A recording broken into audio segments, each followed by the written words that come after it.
Pain talk, hustle sermon. They get baptized in this trap.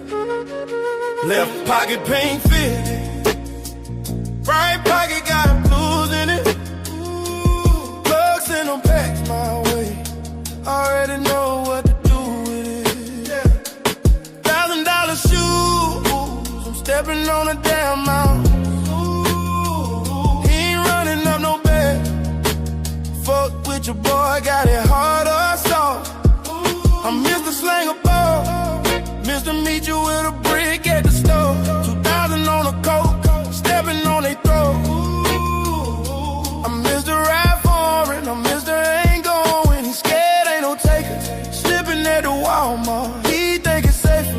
Ooh, slide the plate, let the scale sing. Ooh, I'm baptized in his hustle, let that metal ring. Left pocket full of pain, right pocket full of proof. Count racks for the nights, I ain't have no room. To trap my church, to block my choir, to blew my gospel, money my fire. You can smell that hunger on my feet. I ain't rich, I'm just surviving, trying to hit a lick.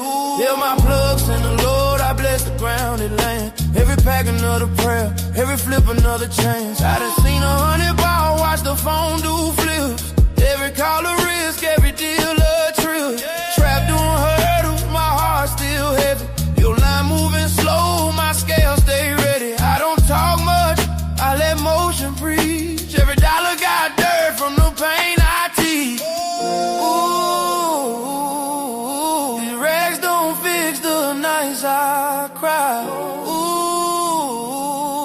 But the hustle keep my spirit alive. They call it sin, I call it survival. Every trap a sermon, every lost revival. Left pocket full of pain, right pocket full of proof.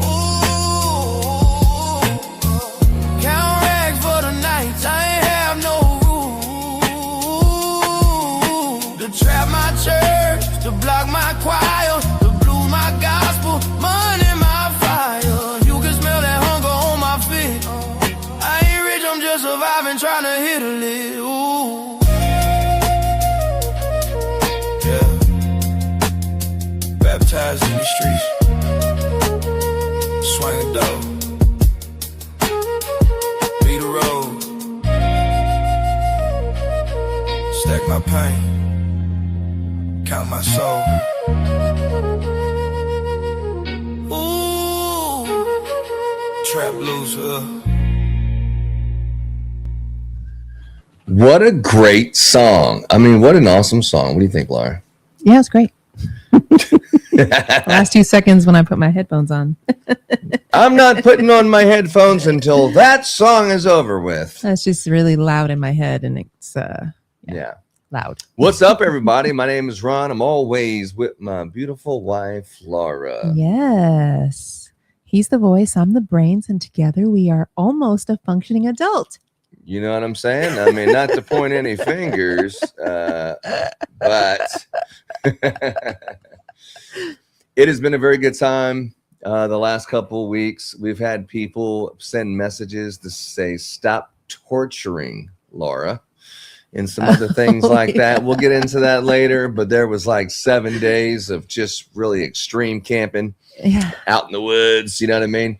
But yeah, the Christmas Light Installers Mastermind has been awesome. The Christmas Light Installers Mastermind podcast, that's what you're listening to right now. This podcast is for Christmas light installers. This is for contractors from a business to business, help you grow your business, help supply your business in 2026 and beyond. That's why the Mastermind group was started, so we can solve some of those problems and some of those issues that you come up with faster and more efficiently by people who've already made those mistakes. And that's what's going on. But, you know, once again, my name is Ron. I'm with Kingdom Christmas Lights. We have a Christmas light company, my wife Laura and I do, in Houston, Texas. We also own ChristmasContractor.com. That is a material Christmas lights, permanent lighting distribution thing. We have Not just can you come pick it up in our commercial brick and mortar location here in Houston, Texas area, but you could also buy online at christmascontractor.com. That's what we do. That's what we do. And we run the Mastermind and some other things, and we only do Christmas lights. So that's the reason why we have time to do the Christmas Light Installers Mastermind podcast every Wednesday at 3:00, which we'll get into 3:00. Then the title of this is It Is Finished, which we are also going to get into in this podcast. But we're coming to you from good spirits. We're coming to you claiming victory over the things that we were struggling with and fighting for. You know, persistence paid off, and we got to where we are. But if you're new here and this is your first time here, I want you to go ahead and like and subscribe. Follow us. We'll see you every Wednesday, but definitely follow us on Facebook. Follow our Facebook groups, and follow us on YouTube and other places that our podcast can be found. Spotify, Amazon Music, iTunes, things like that. So, all right, Laura, so break it down. Here we are. We're over here at the office. We've been working like a Hebrew, as you would say. I do say that. Break us down. Talk to us about what we've missed since the last time we had a podcast. It's been a while. So, yeah, I was thinking about that. We're trying to figure out when the last time was. I think it was right after the barbecue cook-off and right before we dove into foundation repair on our current 111-year home. We actually decided to camp out at the warehouse, and we have a little office building there. We camped out there for, we were told 2 weeks, but we actually only had to last 6 days. And then after the aftermath of that. So it was quite interesting. I told Ron if it was going to be more than a week, then Airbnb was going to be necessary, even just for the laundry and the showers. You ladies know what I'm talking about. There's only so many days of camping that you can handle. At least for me, because, as the female of the group, you do all of the freaking work, where the socks have disappeared to, what meals you're going to eat. And, I'm a planner, so it was kind of a shock when they did. So I didn't have a little preparation time. So we had a lot of sleeping on the floor and camp style showers and grill cooking. The grill cooking was fun because I actually like doing that. So, but we survived and we came back to a house that we still needed a whole heck of a lot of work to do on it. So you're going to show some photos or. Well, I want to start back to the barbecue cook-off. This is where we left off, and if you were following us on the barbecue cook-off, I don't know if we did the greatest job explaining what happened at the barbecue cook-off. I think the podcast came upon us. Cook-off. The podcast that just came upon us where it was going to be like, oh my God, you get a certain 30 minutes and let's get it all ready. And I don't know if I can get it ready. And we kind of mowed through it. Not prepared is what happened. But the barbecue cook-off contest was awesome. We did awesome. We almost got placed first place, second place, third place in the whole entire competition. If it wasn't for one thing that really was off the scales, Laura was in the top 50. The brisket was in the top, the top 10 or 13, 15. Everything was over. The ribs 30. Was in the top 3 or top 3 for the ribs. And it was just the chicken. The chicken. Yeah, the Brandon's chicken. But I do have a quick clip I want to share with you. And this is Brandon. This is something that you haven't seen. Our buddy firefighter Brandon Kalaya.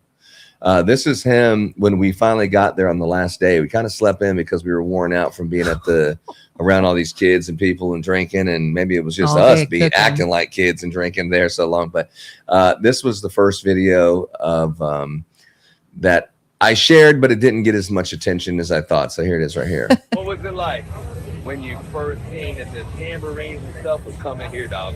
So like basically when we got there, we seen that, oh my God, they won. They were third place and all these banners came in there and they had all this celebration. And we were like, oh, all this work that we did to get to this point, we weren't there. Like we totally missed all this and we got stuck in traffic with people who were getting there late. All the parking lots were closed. We finally had to park like 4 miles away and speed walk, which is against what Laura normally does. She's not a speed walker, but we had to speed walk in there just to get there an hour late. And we missed everything. But by then, Brandon had already met and had a shot with the whole entire cooking thing. So he's about 35, maybe 40 shots deep here. And listen, he's in celebration mode. In celebration mode, 100. Check it. My buddy Brandon was here. I said, hey, want to try one of my comp ribs? put a glove on, opened the cambro, saw the people hollering. They looked at us. I said, they ain't coming to us. They kept looking at us. And then I screamed and went over there and I was crying. Dude, I like the video. I was like, man, we're better person, man. Congratulations. Like, It couldn't happen to a better guy. I mean, the whole story of Brandon and how much work he puts in and just what a nice guy he is. It couldn't happen to a better person, but he was just, as soon as we got there, he was like, I know you guys are late, but I saved this rib right here. That was the third place. This is the last one left, and Laura, you can have it. So that's why like I'm interviewing him on an impromptu. When I finally cornered him to find out what was it like. I wish I was there. I wonder what it was like to when they came to your tent and celebrated after like 12 years of dry spells. What was it like? And for everyone in the tent had shared a story similar to that, which I do have on video for some of them. But it was just like even the people who didn't really have much to do with, they were emotional and crying, you know, during this time. And you could tell Brandon was very emotional too, but a good time. But yeah, when you see Laura in the background, she was trying the actual winning rib. It was delicious. It was tender, juicy. Even after he had turned it in 6 hours before that, it was delicious. The sauce was amazing. So delicious stuff. It was definitely good. But move right along. Another thing that I think that you guys seen, the hell is wrong with this freaking thing? What is up? I need you to share these on your computer, please. Sure. What are we sharing? The Google Photo album, please. Okay.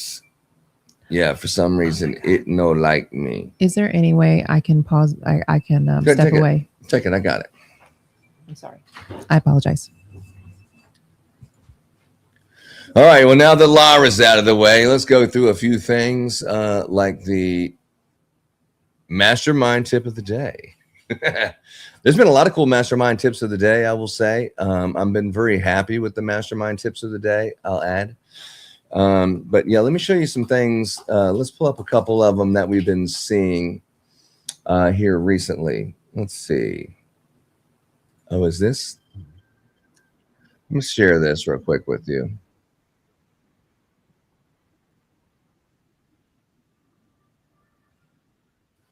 Share screen. What am I doing?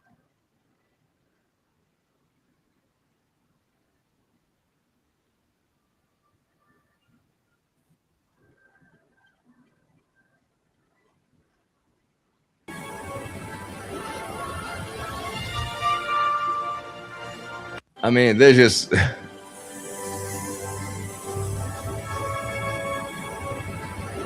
super cool stuff, man, to what AI can do these days. Here's another one. Let me turn this off. Here's another one over here. It's do you remember this one that I did? It was Laura and I were shark fishing. The life, huh, Laura? Totally, Ron. Best day ever. Whoa! What the hell? Get back! It's crashing! I mean, I love like the look on her face right here when she's pointing. Like, I would try. Love that again. This is the life, huh, Laura? Totally, Ron. Best day ever. Whoa! What the hell? Get back! It's crashing! Yeah, that was a classic. Or another one that was cool is when I was pushing my mother-in-law out of the plane for her birthday. And Patty was over for Easter, so Laura will talk about it when she gets back from this. I think it's Dr. Colin, but yeah, here's Ready a video for your of that big one. birthday surprise, Patty? Oh, what? Is this the surprise? It's your first skydive. You'll be amazing. I mean, doesn't that look fun? So, you know, every son-in-law needs to get their mother-in-law something like that, but she enjoyed it. She thought it was fun. Ready for your big birthday surprise, Patty? Oh, what? Is this the surprise? It's your first skydive. You'll be amazing.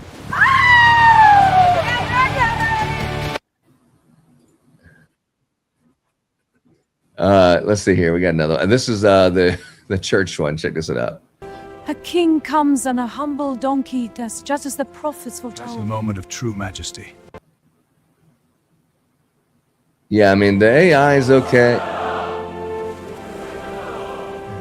A king comes on a humble donkey, that's just as the prophets That's the foretold. moment of true majesty. Here's another one that you might have seen me. I was doing the bull riding. And let's do the bull riding. So to be perfectly fair, I said, let me do like 8 seconds, and then right at the last bit, I'm about to fall off. But yeah, definitely a good one. Let's put that one again.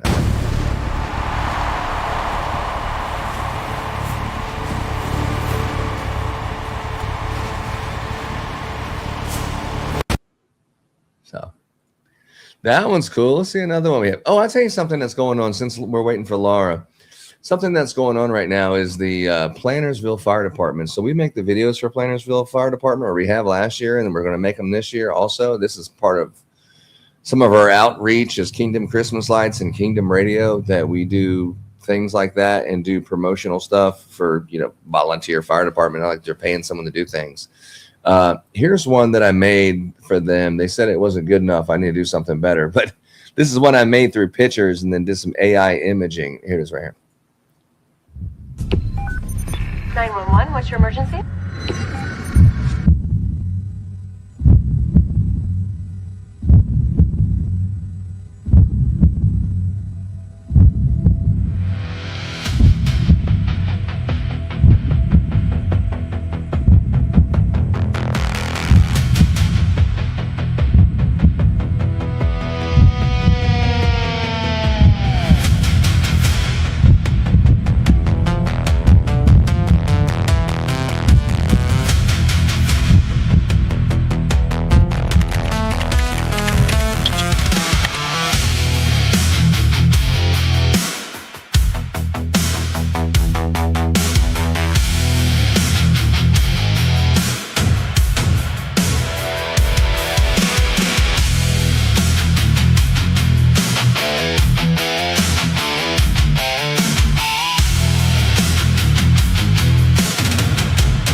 I thought that was good. I really did.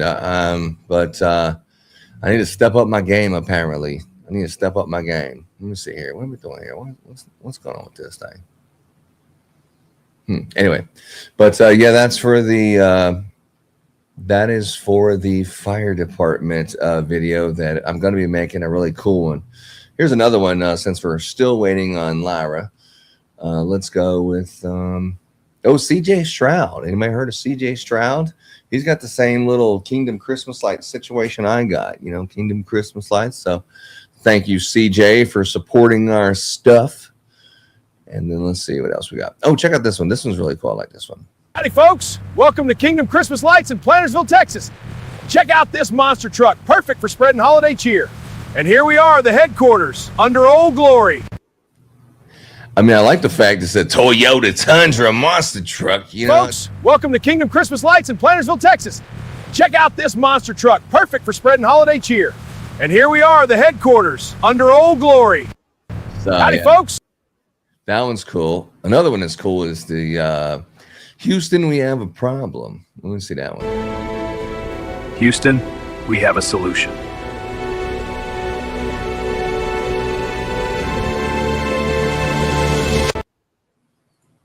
All right. And then let's go with Georgette. That's our dog, Georgette. Let's see our dog, Georgette, in space.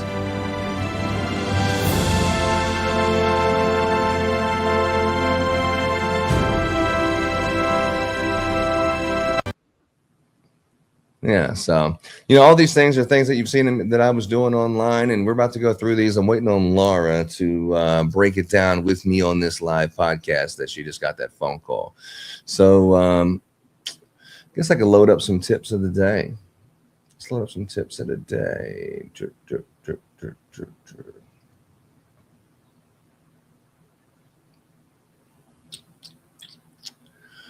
And let me put on this while I load all this stuff up one more time.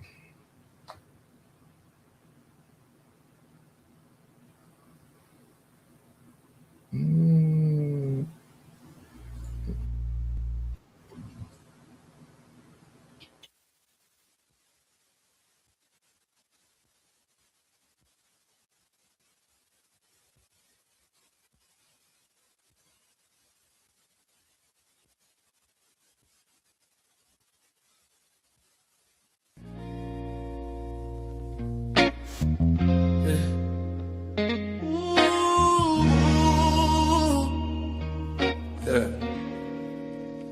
Like this as a Pain Talk Hustle sermon. They get baptized in this trap.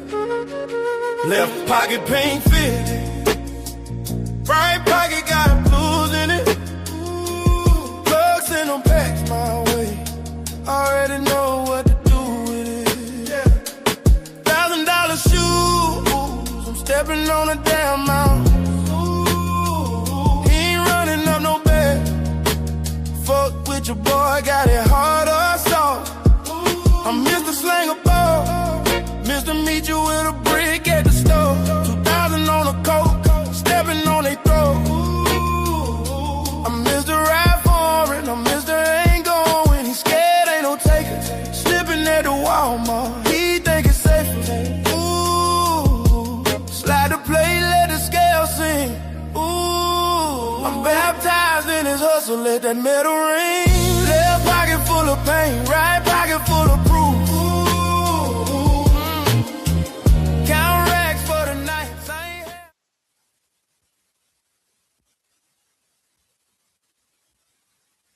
All right, so we Sorry. got Laura back. I've been waiting for that phone call for like too long. I had to take it. All right. It was mucho importante. Mucho importante that we take this teléfono. All right. All right, so Lauren So is going we to left bring off up... at the House Foundation. Okay. I got it up there. Okay. There we go. This is pretty much how the House Foundation thing went for us. Can you check out the info part on the right? Yeah. There you go. How about that? Okay, thank you. Sorry, I got an adjustment here. So Ron was good enough, as usual, to take some videos on each and every day that Start with the first day. Yeah. This is day one. So you take the mute thing off the volume there on the video. The video itself. There it is. No power, no water. It's got to come up a foot. It's going to be a whole thing. Open the windows before you break them. So we're going to be staying at the office. It's going to be like roughnecking it, but you know, it's something that really needs to be done. You need to build on a firm foundation. So we're going to be fixing up this foundation. I don't know, Tyrone said he's going to be living in the house or whatever, but anyway, this is a project that we're going through. We're about to be homeless for about a week and a half. So we're going to be living on the land, if you know what I'm talking about. We're going to be camping on the property, if you know what I'm saying. So we're going to try to get the water hooked up at the commercial part. And I'm thinking I'm going to be staying at the office. But anyway, pray for us because we will be without home for the foreseeable future. But that's what's going on in the kingdom. You know what I'm saying? So give it. All right. So in our retail office, we have this where all our supplies used to be, and we put a little air mattress down, and this was where we slept. The kids had the upstairs section, and it worked fine. The air conditioner was doing great, and the whole thing. It wasn't that bad. I mean, it wasn't that. It wasn't that bad at all. If you were talking about like, okay, let's go get a hotel room, the hotel room wouldn't have been much nicer than what we already had right there. And then it had a little bedroom upstairs that the kids could stay with 2 different beds for them. I mean, it had everything except for the shower. But we had a water machine for like, you know, brushing your teeth and hot water for, you know, whatever reason you need hot water or cold water. But and then we also had a hose, but we didn't have a shower. So that was the thing that kind of threw us back a little bit, but we were able to figure that out. But this is what, day 2? This is day 2, cooking on the grill. All right. So it's day 2. We're roughing it like the Hebrews did back in the day. Yeah, I wouldn't even go that far, but We got our backpack and we've got some eggs and sausage. I do have power here, so I get to have a toaster oven. We made some egg snack muffins. Did you say get to have a toaster oven? I get to have a toaster oven. Oh, wow. So I guess I'm going to make some egg mac muffins this morning. And so far, so no running water. It's no bueno. Yeah. A shower. Yeah. We'll leave it at that. Wow. But we're doing Ron's favorite thing, camping. It's not my favorite thing to go camping. Ron does not like camping, and we were roughing it pretty good there, but it was fun. And that was day 2. I was not feeling well. actually was had needed antibiotics, and I didn't get them till the next day. So I was not in a good way. Yeah, and then Angie Merle, she's like, Ron, stop torturing her with being out there. Get that girl a hotel room. Stop being like. So it wasn't just her. It was Danielle Dove and a couple other people. She was not well. She was sick and she needed some medication. And I finally got the medication and things got a little bit better, but not much. Yeah. You know how you're feeling. You just don't feel good. You feel cruddy. But then we had day 3. This is all right, Dan. The kids learn to brush their Brush it teeth. around your mouth a little bit. Kids are brushing their teeth camp style. And that was a fun expedition there. And more to be teeth brushing. You'll see that. And I don't know why that's. I was the circle of death. Oh. Yeah. Well, that's the day 3, isn't it? This is the day that we actually got water. We only had the water machine up until this point. The water wasn't working at the warehouse side, and so we had finally gotten running water. So we actually could use the toilets and the whole thing. So that was one of the perks that day. That was a big perk, running water. Yeah, I'm having some. Man, look at old Tyrone stacking some bins. They were stacked up, but you got to have like the 1 or 2, 2 or 2, 3 or 3. You got to get all that. So we took the opportunity while we were over at the warehouse to organize the residential storage, and it was pouring rain. So everything was wet, everything was messed up, and a lot of the stuff that we originally put it in there got mixed up because it was just busy. Takedown season's always busy for all of us. Staying organized is super important. So we were organizing all the bins on day 4. Now I'll go back to that real quick. Go back one more. Yeah, just they know fun. Pause that. Pause it. Got it. All right. So basically on this one, you're trying to teach these kids, that I don't just want to take all those bins and stack them up in this warehouse or this garage or whatever. That is, that's indirectly what we're doing, but that's not what we're doing. At some point, there may be a female in here in the next 6 months, and they're going to walk in here and they're going to look for a Joe Schmo customer. Now, this one is like, there's just one bin for this one, or there's 2 bins or 3 bins for this customer, or even sometimes 6 or 7 bins for one customer. Why would it be 1 bin over here and 1 bin over there and 1 bin over here? You have to find them all, put them all together, and then put those on the back row and have them, labeled and presented correctly. We have to put this together because we need to be ready for Christmas in 6 months. It's not just going to magically happen. And if you can't find it, you have to recut it because you don't have time to be going through there, especially when the season starts. That's the hardest, when there's the most bins. As you play the game memory or something, as soon as you start taking more things off the board, the easier it gets.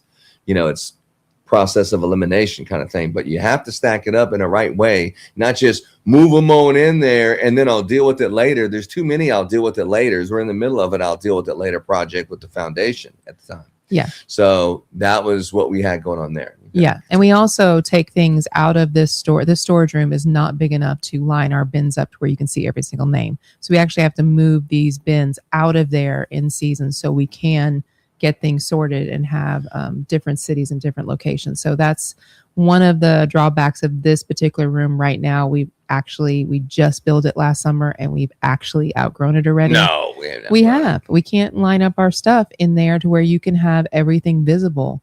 Even if we built, the fancy shelves that people have got going on right now, there's not enough room in this room because it is completely full. You have one small little aisle on the right side after they get everything in there, and there's no room to move. There's two bins deep to the left, 2 bins deep to the right. The multiple ones are on the back wall. The singles are on the inside, and you can still get a pallet in between the 2 bins. So it's not that big of a deal, but it does take some. You got to be clever. You can't just magically get more space. You got to deal with the space that you already got, which is a topic for another time. But what's the next one? Again, I'm the voice. You're the brains. Oh shit! What you got in there? It's chicken apple sausage. So, more cooking videos. You got some stuff going on. What's this? Oh, So I made steaks that night. You might think that we eat too bougie. Somebody had commented that all we do is cook food. We're big on our cooking videos. We have Kingdom Food Network where we post our cooking videos, and camp cooking is a huge deal. And you can cook fun food even on while you're camping. Camping at the house. Camping at the house. There's another shot of that. And this is when they were hot and heavy. This is about halfway through that week. It is a complete disaster, and Ron it was not pretty. Good evening. It's day. Good afternoon. Good evening. It's day 4, and last night we had some pretty heavy thunderstorms, which brought in a nice cold front. So it was no more shorts weather, it's sweatshirts weather. And tonight we did my first time making macaroni and cheese on the grill, so that came out pretty good. What's that? Leftover steak. So mac and cheese on the grill. I would not recommend it. It came out pretty good. That was about it. Leftovers was not good. It did not taste good to be reheated. It was all right. I think it was. I don't know. Does anyone out there cook their pasta with bottled water?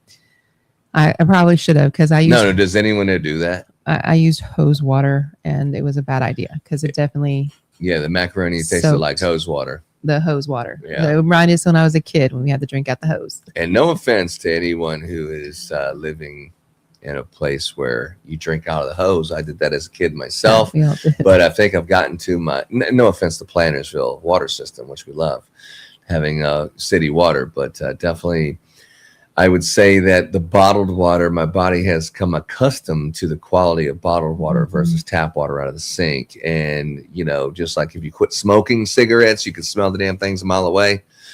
Just like that with the water and the, you know, the queen with the pea, you know, with the 10 mattresses, but it had a pea in it, you know, or whatever. The princess and the pea. The princess and the pea, yeah. Kind of like that, you know, a little prima donna action, first world problems. But anyway, moving right along. That was day 2 or 3. Yeah, and that's my healthy dinner that day. We did get to enjoy having the fire at night, and this is the fire where we heated our water. So we had this water pot, like when you're cooking crawfish or whatever. So I had both pots. I have 100 quart, and 100 quarts is 25 gallons. If you didn't know that, so it's 25 gallons of water, and then the other one is like.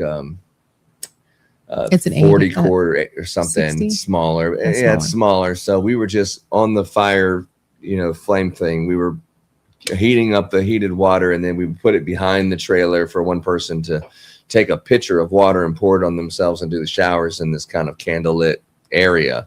And that was the way that we took showers. And to be perfectly honest with you, it was kind of cool that, you know, hey, you don't have all these luxuries. You need to figure it out. And it was fun kind of figuring it out. And I think that if we would have started from that situation and stayed there for multiple days, I'd have had tents and all kinds of crap up.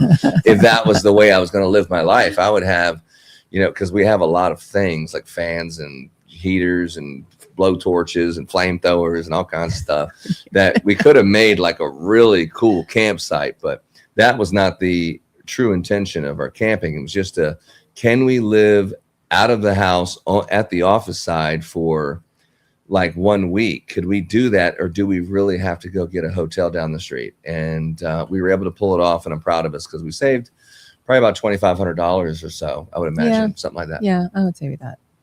I agree with that. And you wouldn't even been there just to take a shower and kind of sleep for the night, and then back over here in the morning because we wanted to be there when the guys were doing the foundation because they had questions and leaving the doors open, and turned out to leaving the job undone and leaving without even finishing the job, you know, at the end. So all these things happen, but that's what's up with that. Let's go. Keep going with that one. Let me see that shower situation. You want to see that shower?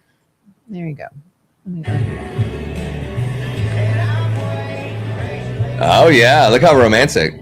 Oh, it's romantic.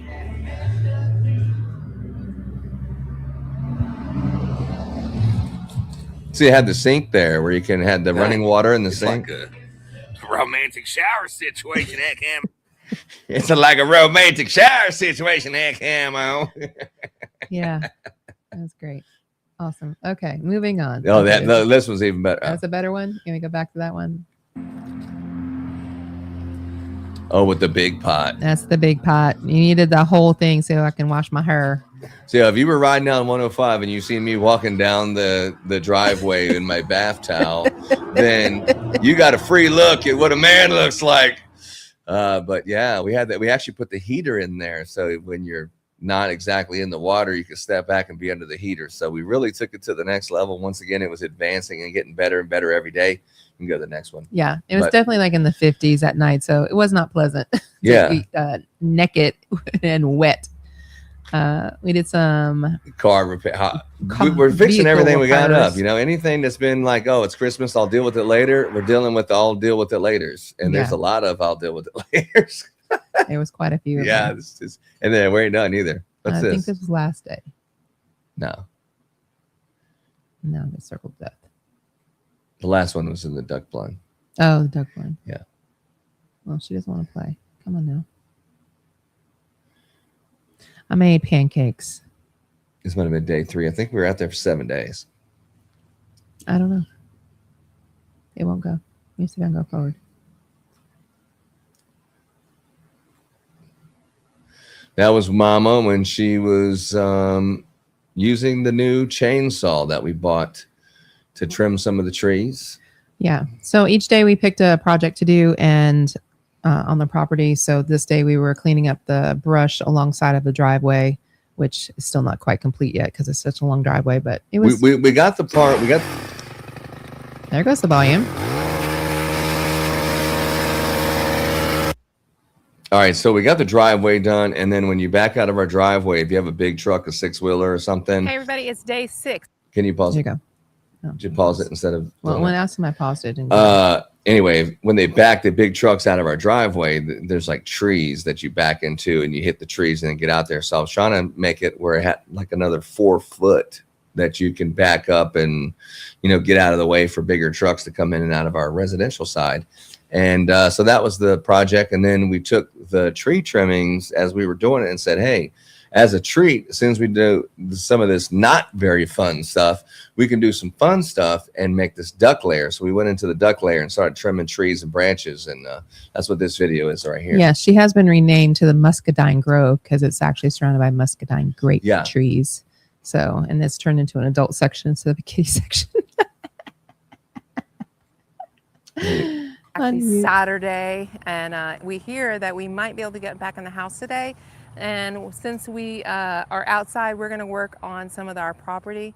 We have this little cul-de-sac, if you will, of trees, and we're going to turn into what's called the duck lair, the kids' hideout, the tree house, whatever you want to call it. That's what we're going to do. It's going to be right next to our golfing green that doesn't look very golfy right now, but it's going to here pretty quick. How was it last night? Last night was good. We had mild temperatures. We took a shower, and yeah, it was a good night. I'm trying to remember what I even made for dinner. I don't even remember. Oh, hamburgers and hot dogs. Yeah, it was ghetto hamburger. I made ghetto hamburgers. You know what a ghetto hamburger is? Is when you don't have the money to buy a bun and you put it on the bread. So we had some ghetto burgers and hot dogs, and Next. this morning we had left. Moving on. And then Ron had his turn. I like the outfit. Yeah. Ron, his work outfit is always pajama pants, Yeah. his rubber boots, and a long sleeve t-shirt. So that's pretty typical for him. But when I built fences, it was shorts With white with socks. white socks that pull up all the way up to your knee, and then tennis shoes, and then a different color tennis shoe. a than the long white sleeve sock. t-shirt. They were. Yes. You had your black Skechers on with your white tube socks. Oh, with and your they pull up all the way to tan- my knees because you with got all your these tan chiggers shorts. and bugs and all this shit, like getting up on your legs and crazy. stuff. So, you know, I don't know what It's it is. Like some fashion. people have. I don't care about fashion. Fashion statement. Some fashion ignorant, but some people. They can go outside and mosquitoes don't mess with them. I mean, just they could go out there and they're fine. And then another person just got like they just all over them, you know, like all over my legs, they bite me and stuff. I'm one of those people. I don't know what it is that attracts them so much. I give off more CO2. I don't know what it is, but as soon as like I got any kind of ankle showing or something, you know what I mean? It's like they all on me. So, but that's the truth about that. That's the truth. That's all I can say about that. Can you just play on that one? Yeah. I'll see if he'll play now. Yeah, when I pause it, it like doesn't like to reload it. I don't know what it is. We were talking about the golf green, I think is what you were talking about. But okay, well, day 2 we were finishing up in there and snipping and clipping. See, it's not freaking playing. I don't know what's up here. Yeah, get to me when there's open or something. That's what I thought. I don't know. Maybe that's what it is. And Georgetti, she did really good. I was really surprised. She actually enjoyed herself. She played. She stayed with us. She didn't run off or anything. So she actually did very well. She ran off that one time, remember? Well, yeah, she wanted to be. Oh. So she did run off. Yeah, once. she ran off once. She went to the moon, came back. Ron has been doing some really cool AI videos, and he's just been coming up with stuff that's like really funny. And Georgette going to the moon was one of them. It was really fun, very cool. And then when we got back in the house, we found out that our toilet had shattered. So Ron got his dream throne for the bathroom. Yeah, he was so happy. I was like, look, I want a bidet, which I didn't get. So we're not all the way there. It's a new house that we're going to build. But this one, we got definitely a 2-inch extension, a lifted up throne seat with oversized ball parking for guys like myself that can sit there and you can go to the bathroom and then you're not, you just got some place to flap down. So you got that, and I put that toilet in there, and it's definitely we did more than just that, but that was the first thing we did in the house to make it livable again. Mandatory to make the house livable when they finally were ready to quit on the job before finishing. It was great. Yeah. Go ahead. What's the next? And then we have our last day. Day 5,362. The children have gone completely feral. They're eating ramen out of the freaking container. No water. There's peanut butter and jelly. There's stuff everywhere. I don't even know how much longer I can take this. And I got armpit hair that I can weave a rug with. An Indian rug. An Indian rug. But they said they'll be done tomorrow. All joking aside, they actually quit on the job. They kept saying they'd be done tomorrow, they'll be done tomorrow, they'll be done tomorrow, and then they just left. That was it. It was all she wrote. So this day was the last day that we actually went home and then saw the destruction that we had to repair. Well, we knew we had, destruction to repair. I just thought they'd be finished with the foundation. The walls and, that kind of thing. The which wall we're damages. still messing with today. Yeah, we're still 3 weeks later. Still just an hour ago, I'm trying to figure out why the bathroom floor is doing this and that, and how come we can't fix this and this. But anyway, keep going. Once we got back in, I decided to light up the barrel smoker, and we did some turkey. Go back to the other one. Go back to the other one. My actual, whatever. This stupid thing.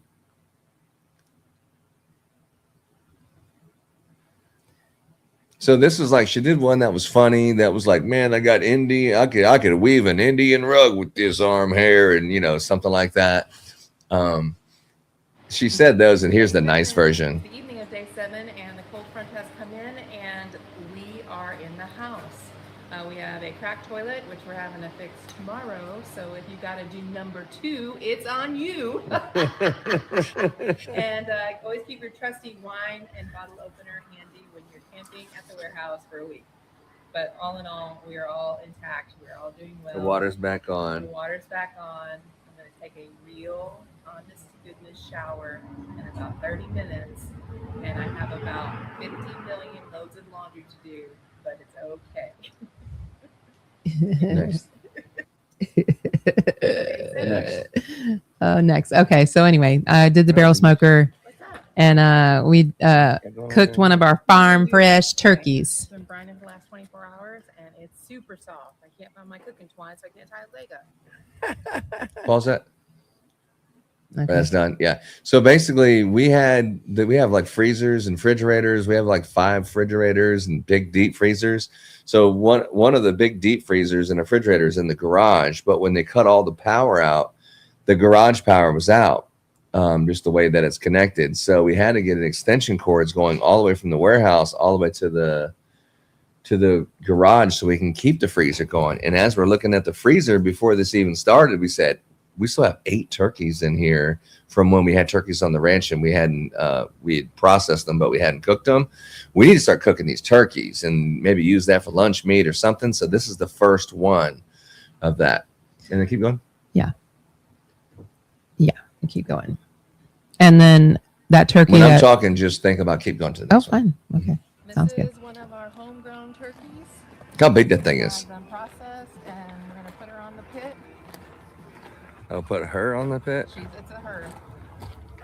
She ate enough feed. This is the most expensive turkey you ever ate in your life. But it's farm raised. Farm fresh. So this is one of those. Well, just the wings. Hit So the chop the wings off after pause we're it. done because it's got a little free.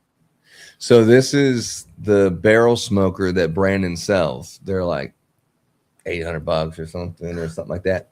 Anyway, they're like $800, and he'll make you a custom one. It has, all these things. And Laura, what's the difference between that and the actual smoking pit that we also have? You can regulate the airflow in these easier. So there's a basket at the bottom of that, and you fill it up with your charcoal, your wood, whatever you're cooking with, and then you use your chimney to put your lighting charcoal on the top of it, and then it burns going downward, as long as you keep your airflow right. If not, it just combusts everything. But it burns going down, which allows for a longer cook. So this charcoal actually lasted, 12 hours.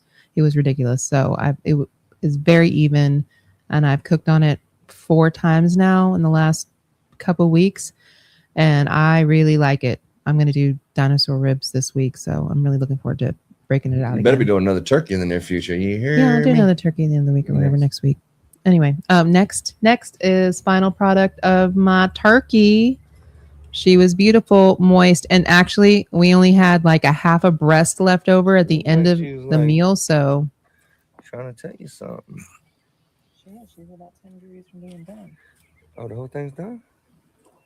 5 on this side, 10 on that side. Okay. 5 saying done. Yeah, I ended up taking her off and dropping her in foil, and then she finished in the foil. It was great.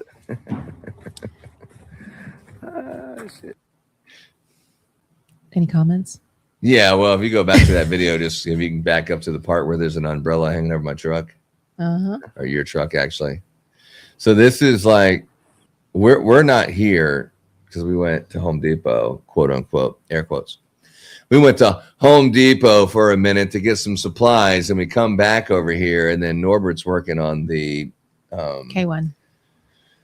Your truck, and he's putting in some upper control arms in both of them that were leaking, that was causing these alignment issues. And then when we came back, like, Tyrone, he's like free to grab the keys at the side by side and pull them out of the way and show everyone he could drive it. And then he's like grabbing the table that David had just dropped off and getting this umbrella next to him and all this. I was like, dude, what are you gonna rub his feet while he's working? Dude, leave this man alone.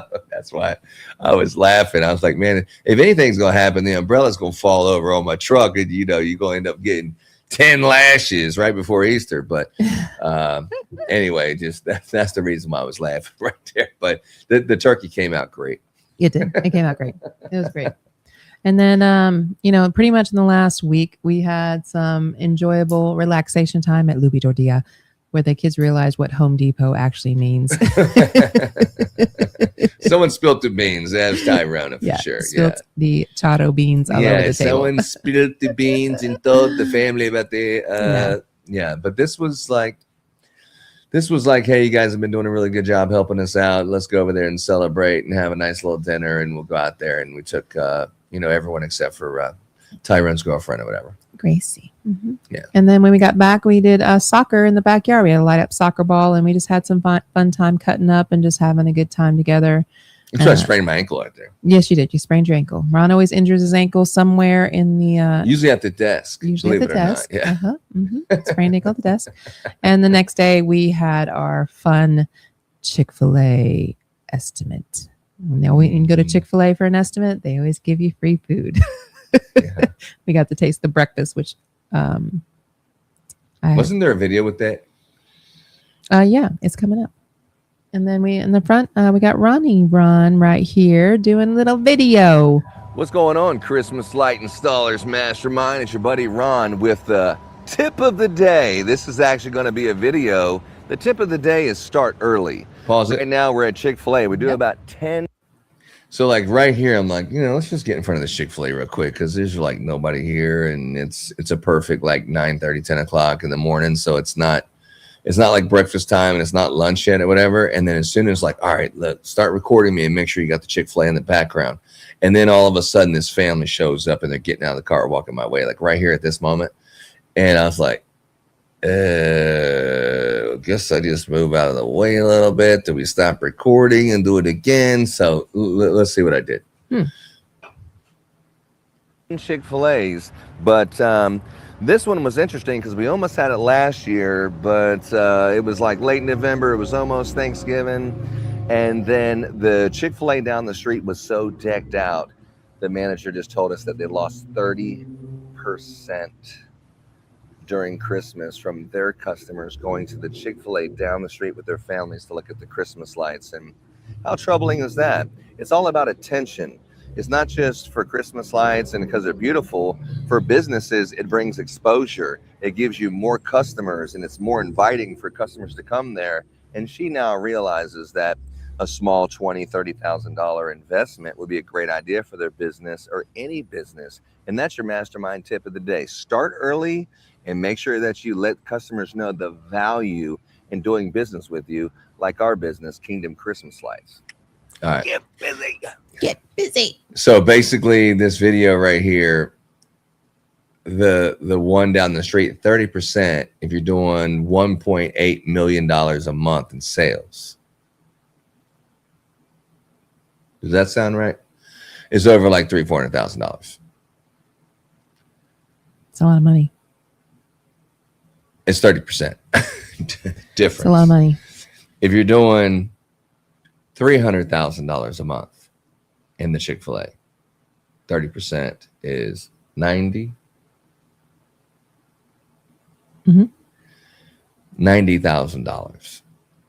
So the Chick-fil-A's that go all out and then the people want to go to that Chick-fil-A for the period of 2 months, I mean, that could compound into a huge number when you show the whole puzzle together based on the volume of the Chick-fil-A that you're at. Most of them there's always a line at Chick-fil-A and everyone's spending however much money, and the whole process is a 3-minute process in and out.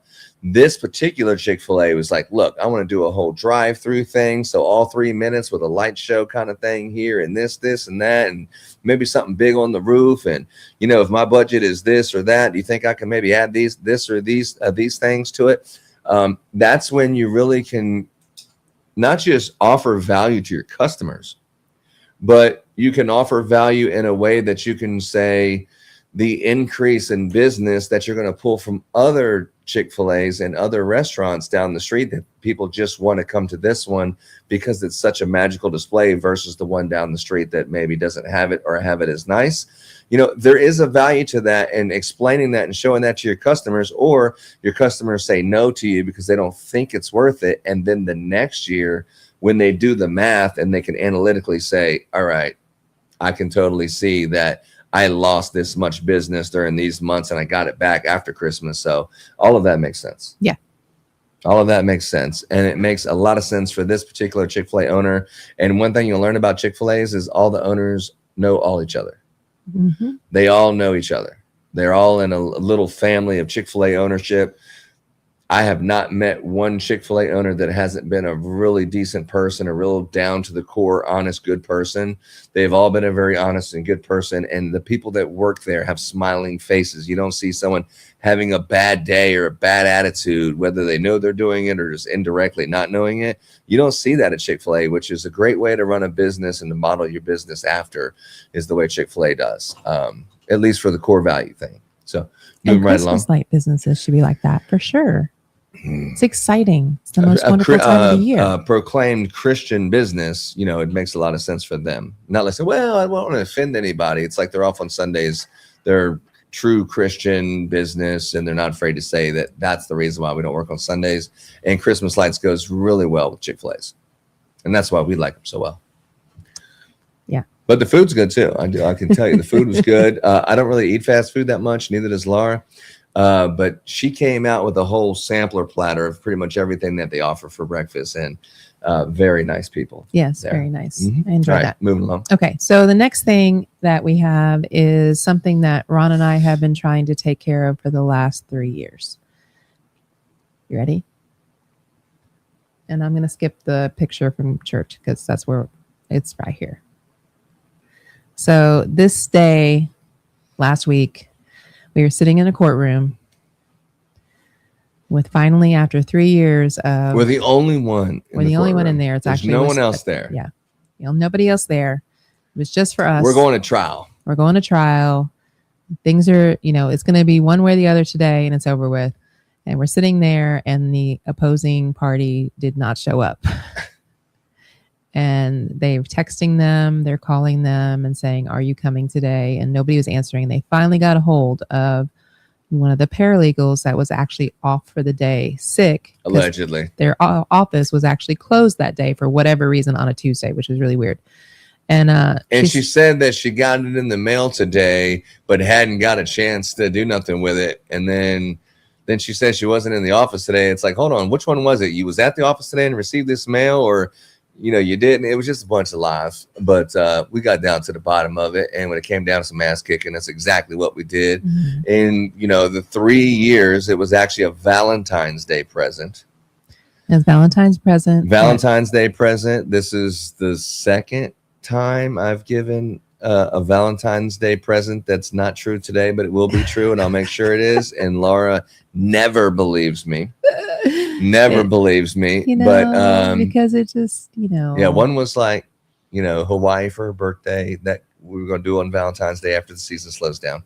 Her birthday's in October, and the season's just too hot in October. So I said, we'll celebrate your birthday in Hawaii for a week or 2 weeks or 2.5 weeks it was in February. And then this one was, hey, we're going to go ahead and adopt the kids. And then the day after Valentine's Day, we find out that he got paroled out of prison.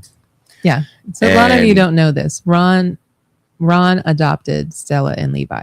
Yeah. And so that was the big thing, that rights were terminated and he adopted them. So it's a huge process. It took us 3 years. Process. The other person was fighting it, and then at the last a month ago decided that he wasn't going to fight anymore. So not that he would have won. There was a that sequence of things that happened that made him say that. But anyway, yeah. The fact is it's finally over with, and the money stops hemorrhaging out for these. We found a good attorney at the end, but man, there were some worthless ones along the way that just are the stereotypical, blood-sucking lawyers, attorneys that, it's just terrible. The way that you have to defend yourself and how much money it takes to figure out, just like hiring somebody, attorneys are the same. Just most of them are just absolutely worthless. And I can name a few names, but we won't here. But we did find a good one, McCurley. Mm-hmm. Yeah, McCurley Law Firm. Yeah. They did a very good job. So if you're ever trying to get some family law, trying to divorce that son of a bitch finally, or adopt kids or wills and things like that, she does a fantastic job. She don't play around. She goes into the court. She gets a lot of respect, and she gets the job done. And she got it done quickly without costing a fortune. So this one was a fraction of every other one. She got it done. So hats off to Miss McCurley, and congratulations to the new Roby family. Levi Samuel Roby and Stella Isabel Roby. Yep. There they are. It was very teary. It was very emotional. It was a long time coming. So we were very excited. And we didn't even know if it was even going to happen. We were just bringing them just in case.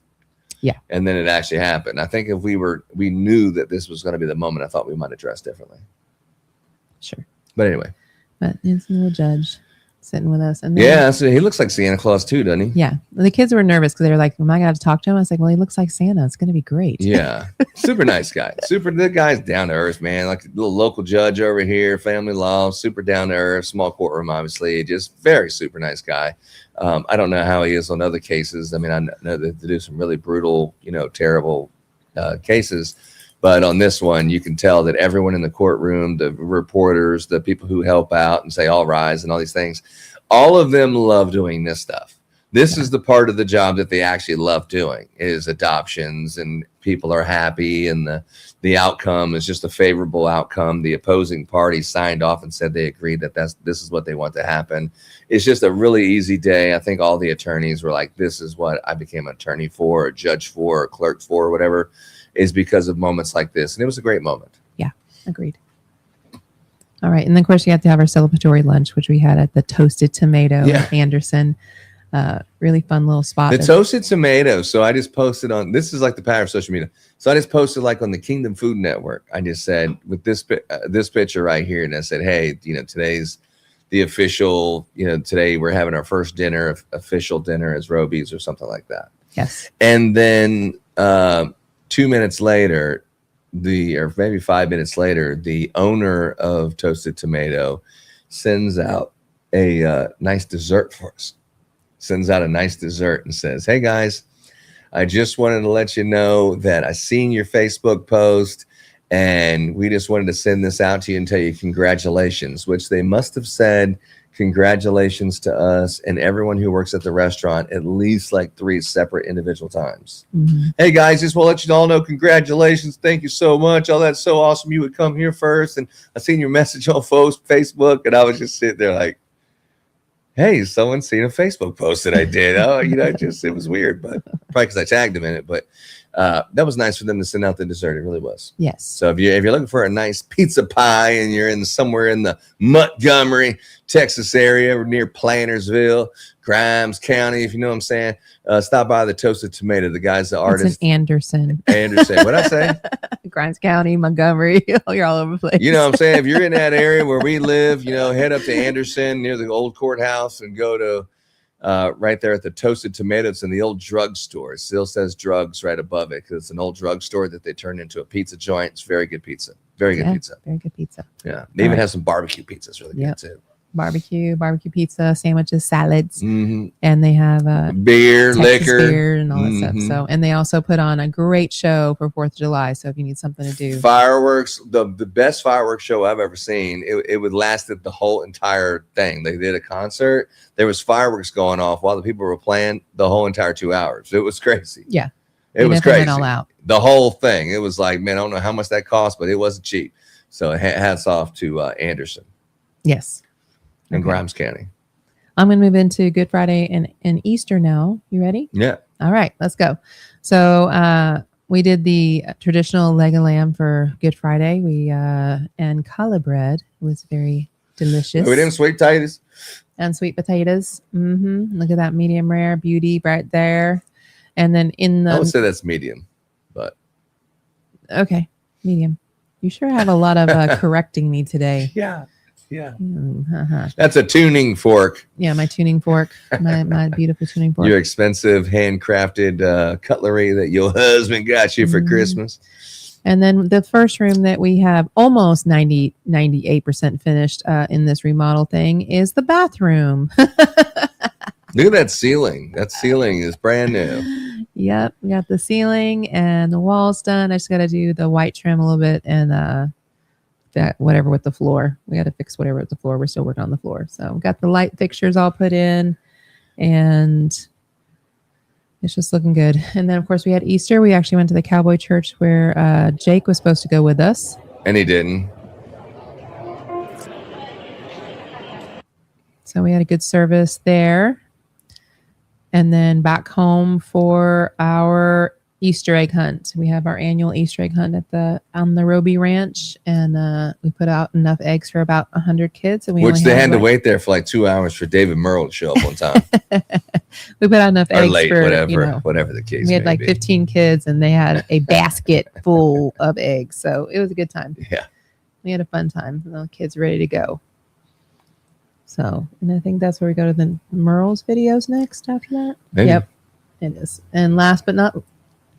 I don't even have it on my thing here. Let me go back up. There we go. Oh, yeah. You can't forget Merle. It's David here with United Holiday Lighting. Hey, I just want to, first tell everybody Happy Easter. And I want to make sure everybody knows that we have our training event coming up July 14th. And I 11th. It's the 11th. Ooh, I didn't know he cussed in that one. All right, take that down before we get in trouble. All right. Oh, Anyway, hey. so yeah, David, he messed up, is what he was trying to say. And what are friends for, huh? You didn't warn me. Yeah, you didn't need a warning. Anyway, yeah, so that's what's going on with that, man. We've had a really good time the last couple of weeks since we've started this foundation project. The foundation project was the reason why on the mastermind I was saying like contracts and service agreements. Like if you've seen one of them that I did, it looked like this. The tip of the day, and the tip of the day was about service agreements. Now, service agreements are very important because if you're in a business, you may not know what you're doing because you're just the type of person. If someone calls you and say, "Hey, I'll give you $500 if you want to help chop this tree down," you're like, "Yeah, I'm in the tree chopping business." Boom. But when you get to the point where you're faithful to a certain type of business, where you're just a plumber and that's the only thing you do. You just say, "Oh, I got this electrician job." You're like, "I don't do electrician. I just do plumbing." When you get to that point, what the hell was I saying? Service agreements. Yeah, you got to have service agreement. Like Terms and conditions. You have to know what the hell you're talking about in terms of conditions. Like, hey, Mr. Customer, let me go through the things that I'm going to do on this project and also point out the things that I'm not responsible for if they were to happen. You know, having a true service agreement of this is what to expect during construction. This is what to expect after you submit the estimate. This is what to expect when you approve the estimate. On the installation day, here's what to expect. And, you know, and after we're done, here's the things to expect. So that is something that's very important with service agreements, is to protect yourself and the customer. That protects everyone. And when you make a mistake and you don't have it documented, it needs to become something that's implemented immediately from now on your service agreement. So those are super important. And I noticed that there was people who did not have service agreements, and most of them are people who are just starting their business, are very unprofessionally just cruising through paycheck to paycheck life, you know, without actually thinking about the core fundamentals of your business and making sure you have secure service agreements about what you're going to do, what the scope of the work you're going to do is. And then if this happens, then this may happen also, where we'll have to renegotiate, or these are the prices if you want to upgrade or add some more stuff, or, you know, since I have to be up on the roof anyway, you know, there's a chance that since the guys have to go on the roof to decorate it, that how can I be responsible for stepping on the roof when I have to step on the roof to get to that part? So, or, you know, things like that, or I'm going to be putting these clips on there, and just so you know, the clips in the ridge could possibly break it. Or when we put the ladders up against the side of your shingles, it possibly could bend or something the shingles, depending on something. I mean, when the guys are walking through your grass to get to the side of the house, they possibly could step on something. Or if you're fencing, like we marked all the lines, the power lines and the cable lines and stuff, but it didn't mark the water lines. There's a possibility that I could, you know, as I'm taking this post out, go into, you know, tap into your sprinkler system. Or when the last guy did it, he dug the hole so big and poured the concrete right over the sprinkler system. So there's just no way to avoid it. But you can't have yourself responsible for this every single time. Mm-hmm. You got to put this in your service agreement that in the event this or this happens, or in rare circumstances, these things happen, here's the way that we handle it, but I don't put liability on myself about it. And that's all done through service agreements. It's very important to have service agreements. And, you know, this was a, you know, tip of the day. But there's a lot of tips of the day. What? Here's one of them. 4th of July. Yeah, it's coming. The 4th of July, this is going to be America's 250th anniversary of independence. I think the red, white, and blue permanent lighting, if you're not pushing it, push it.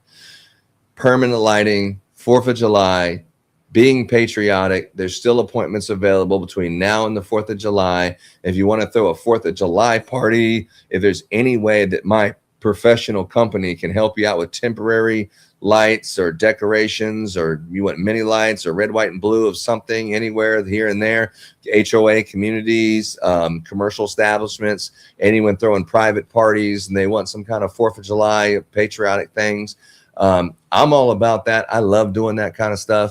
So, you know, I would recommend that. I think most Americans will be very patriotic, and they'll be wanting to celebrate this, and they'll be want to celebrate this in a bigger way than they've ever done it. So fireworks and things like that, I think, will be an uptick this year. And I also think, Christmas, now that the tariffs have relaxed from last year, I think that it'll be a very profitable year in Christmas lights. And one thing I'll share you about the permanent lights is if you're going out there, you're talking to a car dealership, or you're talking to a residential customer who may or may not be interested in permanent lights. No matter who the customer is, you give them a bid for both permanent lights and Christmas lights, and maybe another service that you offer, like pressure washing. So don't just give them, oh, they want permanent lights. Okay, here's your permanent lighting estimate. Okay, what's next? Nothing? Okay, am I good now? Let me go do something else. No. Give that person an estimate for both of them. That way, if they don't want one, maybe they'll save the other one. They'll say, well, or they can say, well, if Christmas lights cost this and permanent lighting costs that, then I can clearly see that in 3 years, this thing would pay for itself. I mean, you can do the math and show, like I talked about Chick-fil-A, the value of permanent lighting versus Christmas lighting, or, what the difference is, or, what, I just like the Christmas lights and I don't care what they cost, or I'd rather spend the same price as permanent lighting and have a decked out display every year because money's not that important. Having the best Christmas light display in our neighborhood is, so it just depends. To each their own, but as a company, that's how I would handle that. Let me see if I can. Good tip of the day. It's that every day there's a good tip of the day. And that was just one of the tips of the day. I felt some cold air come through here. I had to put the fan on. Oh, thank you. An issue. Let me see if I can share this fastest book strength. Yeah, here it is right here. Let me see here. Let me take the old tip of the day down. I'm going to take all this guy down. I don't need you to show the shark video. That thing makes me laugh every time. This is the life, huh, Laura? Totally, Ron. Best day ever. Whoa! What the hell? Ow! Get back! It's crashing! I just want to know if I'm ever going to wear high heels on a boat. Yeah. It's awesome. Yeah, kind of stuff. It makes me laugh Maybe. every time. Oh my gosh. All right, so this is... Anyway. Houston, we have a solution. This is a mastermind post that I did, and you can't read it here for whatever reason. Reels, but but basically, I actually write these for the most part with my unspoken grammar. But the mastermind tip of the day is, so many people, they talk about having a problem. They find fault like there's a reward for it. They can say, let me tell you what's wrong with this, and this sucks, and this ain't good, and this is terrible, and this is trash, right? But so many people point out problems like there's a prize for finding fault. The truth is, Zig Ziglar said that. The truth is, it's easy to see what's wrong. It's easy to complain. It's easy to criticize what doesn't meet your standard. But entrepreneurs get paid to do something different, right? We get paid for solving problems. We get paid for bringing solutions, and we get paid, and the bigger the problem, the bigger the opportunity. Your income, this is very important. Your income is directly connected to the level of problems you can solve and the quality of solutions you can provide. You also have to be hungry. So these are the things that make all of us equal. We all have 24 hours in a day. I don't care if it's an Elon Musk or someone rich and famous or someone poor or just anyone. Every single human being has 24 hours a day. So, other people can't stop it. They can't do whatever. You both have the opportunity to accomplish in 24 hours a day. Another thing that we all have is what? What's the second one? What is the second one? Everybody has 24 hours in a day. What else? Hunger. Oh, not everybody has hunger. We all have hunger. Some people take shots and they give themselves a shot to remove the hunger. But if you don't eat for multiple days, you're going to be hungry. It's the natural instinct of a hunter and gatherer, like men. If you guys know what an authentic man is, back in the day, it's a hunter and gatherer. And when you're hungry and you see food, you will chase that food. But after you've eaten and you've cured your hunger, when you see an opportunity or an animal for this thing, for like hunting, you might let it just go on because you have a full stomach, and that you can feel that in yourself. If you eat a big meal, you're very lethargic for the rest of the day and like lackluster. And I don't know if I really want to do this because, I'm full and I'm tired. I just want to take a nap. but someone who's hungry doesn't feel like that. So you have to control your hunger and stay hungry for these things once you learn how to fill yourself, and you don't have to worry about hunger anymore. Hunger is not an issue for you. You need to learn how to stay hungry and keep track of your time. That's very important. A lot of people, when they get, some money in the bank, I'm not going to call out anybody's name, but you get a little bit of money in the bank, and then all of a sudden you ain't as pressing as hard as when you were broke. You weren't pressing as hard as your truck's about to get repoed if you don't get this payment by such and such a date, and I'm about to turn your lights out and your water's off, right? I'm going to turn your lights off and your water off if you don't pay this bill by the end of the month, or by the 15th. I'm about to do all these things. That's when you're like, oh shit, I got to do something. I got to work out. There is no, well, why don't we take a week off? I mean, that's not even a thing. So the what made you successful with your hunger in the beginning is the same hunger. You need to remind yourself that that's what it takes to be successful. Don't plateau in a position and lose your hunger, and also stop mismanaging your time, doing dumb shit and complaining about stuff and finding fault. If you're gonna be someone, if you're gonna work with someone in a company, don't fucking come up there telling people problems. Come up with a solution, or shut up. You're just complaining and bitching. Hey, I see that there's an area that we probably can improve, and I don't know that this is the right thing to do, but I just have a suggestion. I think maybe if we did it this way, it might be better. Then you can bring something up, whether it's in your family. Not like, hey, you know what, you're just a bad kid or something. It's like, hey, you know what, if you just woke up a little bit earlier, you'd have time to have breakfast before we start running these 50 hills in the morning. If you just woke up earlier, you could solve all these problems. So it's come up with a solution, and don't be a person that always comes up with problems. That's one. And then we had this one right here. Oh, what's up, Matt? Matt's been sending. We got a couple comments. Yeah. What's up, Matt? I had already put that up. Oh, you did that? Yeah. Matt's coming out with some new stuff. He's gonna talk to everybody about this someday soon. But we'll have to see what's going on with Matt. He's got some new things cooking. But cooking for Strander. He's got some new things. I don't even think it is Strander. It might be something that ecosystem supports Strander in a way, but it's not a Strander thing. It's one of those. He said, "I'll talk to the masses later about it." So, good. So this is David. This one's about supporting your friends. You know what I mean? Like when you're in a business, you want to collaborate with people, even if you think that they're your direct competition, because this collaboration is what allows you to make it to the next level.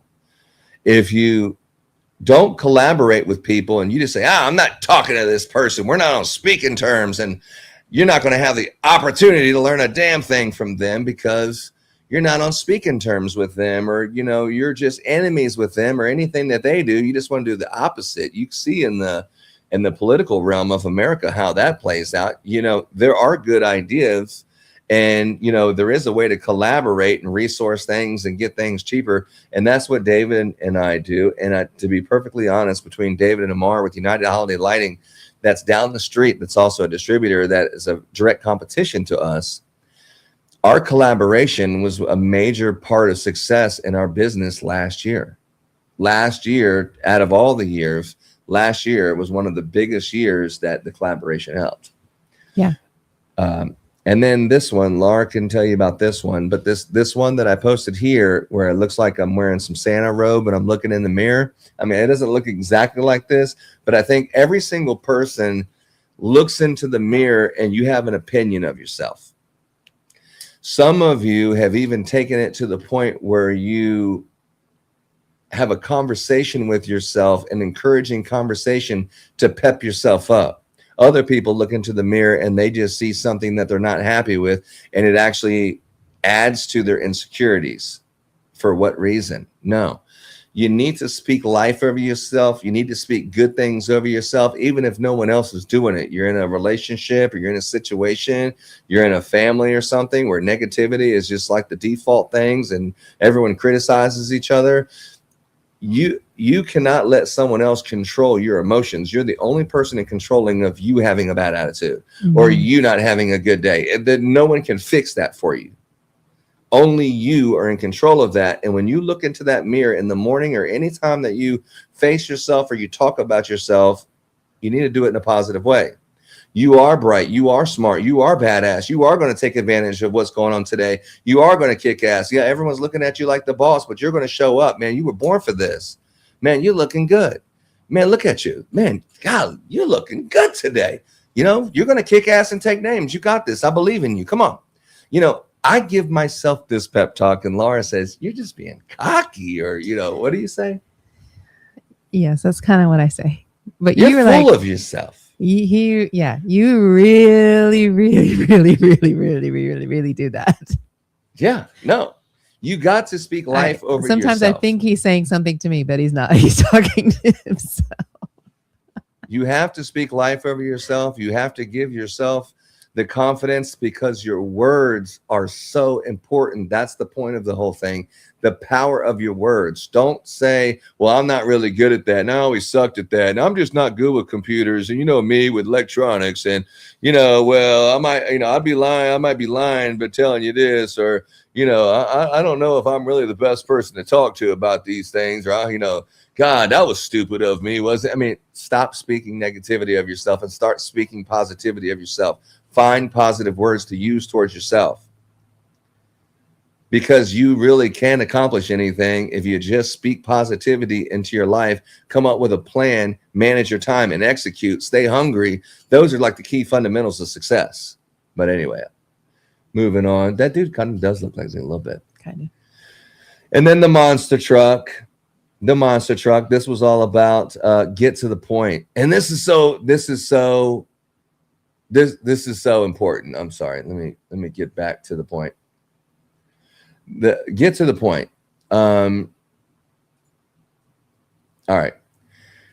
Too many people talk in circles, ramble about nonsense, and keep saying the same thing over and over until they sound like a tone-deaf call center worker instead of a confident professional. Anyone who's ever called a call center person, or you talk to anyone that's like in a call center, you can tell that they just read that script 800 times before they said it to you. In the Christmas business, where the phone's ringing and you're explaining, okay, yeah, my name is this, and I'm with the Christmas business, and let me explain our process, and we charge like this, and we do like that, and this is how we do, but the service covers this and this, and then it kind of sounds like this and this, and you're thinking, this fucking guy is reading from a piece of paper, or he's so bored with himself. There's no voice inflection. You're a terrible communicator. There's no voice inflection. You sound like you've read this script 100 times, and the reason is because most of the time you have. Okay? When you're talking to someone, get to the point. You have about 5 seconds to grab someone's attention, and then they're like just looking for a reason to say goodbye, get out of my face. Build value, yes. Explain the benefit, yes. But then get to the point and ask for the sale. Confidence is clear. Confidence is direct. Confidence does not hide behind endless words. Know what you offer, know why it matters, and say it with confidence. Then you close. Okay? That's what you do. Get to the point real quick and close. Moving right along. This was one that we did. I did one every single day. But the mastermind tip of the day is about how we made our own shirts. I mean, you know, we have a vinyl presser, a vinyl cutting machine. We have the heat press. We have plenty of pictures, and you can look down in these images that I had on the mastermind, where I showed all these pictures of us making shirts. There's a lot more than this, believe me. We've had living rooms, family rooms, steps, and every single furniture in the table in a house is completely covered with these shirts as we make them. We've had the glow in the dark ones. We've made our own signs. We've done a bunch of cool stuff, but you know, graduated. Yeah, now we order them. Now we order them, but you know, that's what it is. Back in the day, yeah, to save money. With those shirts, I mean, Laura, really, she's the one that did all the work with and we also put the vinyl on the trucks and all that kind of stuff. We do all that in-house, and unfortunately, it's only Laura that has the skills to do it. Not even myself knows how to do this. I'm sure I could probably figure it out, but what an angel she is, and she does a lot of work. Well, when I tried to delegate and not abdicate, when I delegated abdicate, we all know that word. When I delegated it, it was, you know, you have like 20 shirts that are getting thrown away. So it was definitely for financial reasons. Yeah. Not only am I paying you to do this, you don't know how. I'm very crafty. I can do that, and they really don't. No, everyone says that they can do some shit, and then they're like, it's like the trailer, the vinyls. Maybe if you showed me everything and halfway did everything for me, I could, you know, stand beside you and say we did it. Yeah, so there's that. Yeah. Anyway, this one is persistence. Persistence is about mindset, and this one, I keep doing that. This one is about mindset, mindsight versus eyesight. And in this image right here, you see that we're looking over a field that there's nothing there. And then, but we're envisioning that we're going to have this distribution center here, and we're going to have these buildings here, which we have today. This was the exact conversation that Laura and I had when it was just a forest and there was nothing here. And I was telling the realtor that, yeah, I know this house is a piece of crap, and I know it's 110 years old, and I know that this property is probably falling apart, and it's probably terrible ideas, especially since we just left this beautiful, big, huge house with a nice, beautiful kitchen, and all these things are so nice, and it's in a great neighborhood with great school systems and all these things.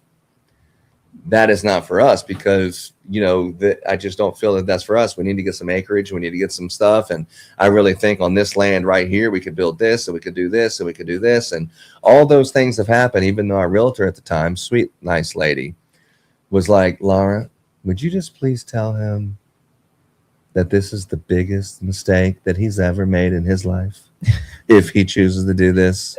And then, of course, I was just thinking, like, you know, I made a lot of mistakes. Believe me, you don't know the half of them, and it's not going to be the biggest one. But it was a great decision. It was probably one of our best decisions, is buying this property. And now when people look at it, they're like, oh, you know, that's so awesome for you.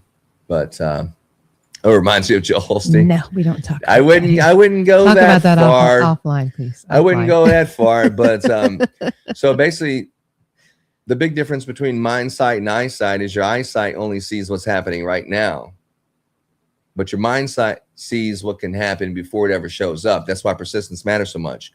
If you keep doing the same things, like the definition of insanity, but if you keep doing the same things, the right things, if you keep doing the right things over and over until your eyesight can finally see what your mindsight already saw.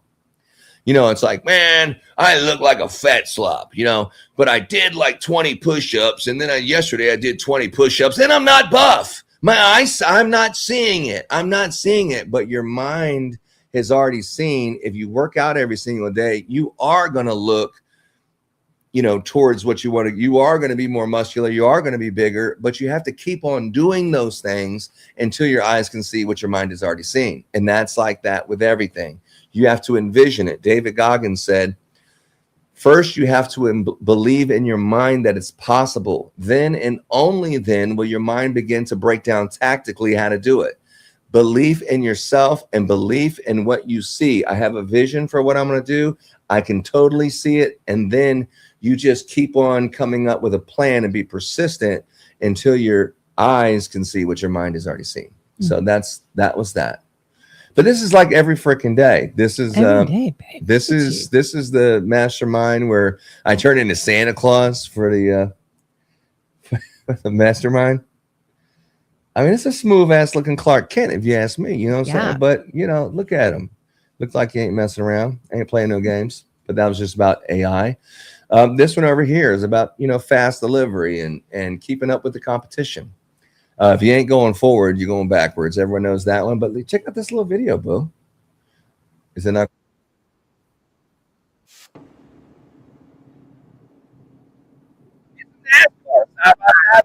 Cool. Now coming in turn 3 with that ChristmasContractor.com Chevrolet. Anyway, so yeah, so that was, you know, just the crazy things you can do with AI. You can actually make a whole movie through these clips through CapCut now, and I'll show you how to do some of it. This is another one. Are you the leader or the bottleneck? And anybody who knows processes and systems, they understand this. A lot of business owners say they want to scale, but their business still depends on them for every move, every phone call, every estimate, every problem, every approval, and every decision. At some point, you have to ask yourself, am I leading the business or am I slowing it down? If everything has to run through you, you have not built freedom. You've built a trap. Real growth happens when you build systems, structure, and people can carry the mission forward without you having to touch every part of the business. You don't need to control everything. You need to build something strong enough to move without constant intervention. Be the leader, not the bottleneck. And that's another good one because, you know, as you're developing, and say, for example, we're doing Christmas light distribution system. If I have to take an order and I have to manually convert this or put my hands on this, or there could be a process to streamline this that would just be, I don't even need to touch it. It just automatically through this process happens. If that's the case, then you're not the bottleneck. It's a great process, and that's a system for success. But if you're having to do anything, that is the potential bottleneck. If you're the only one who can answer phones for sales, then that will be a bottleneck because you can only do but so much and you're stretched out in so many different directions. So processes and systems is how you take it to the next level, especially in our industry. And ClickFunnels. Since we were on that, this was what I posted the day before. Tell us about ClickFunnels, Laura. That's actually a back picture of someone who looks kind of like you, not really, but I just said hot chicken and drew a picture of you, so AI knows what's up. You said it kind of looked like me, but it really doesn't. And then well, it's the back of your hair.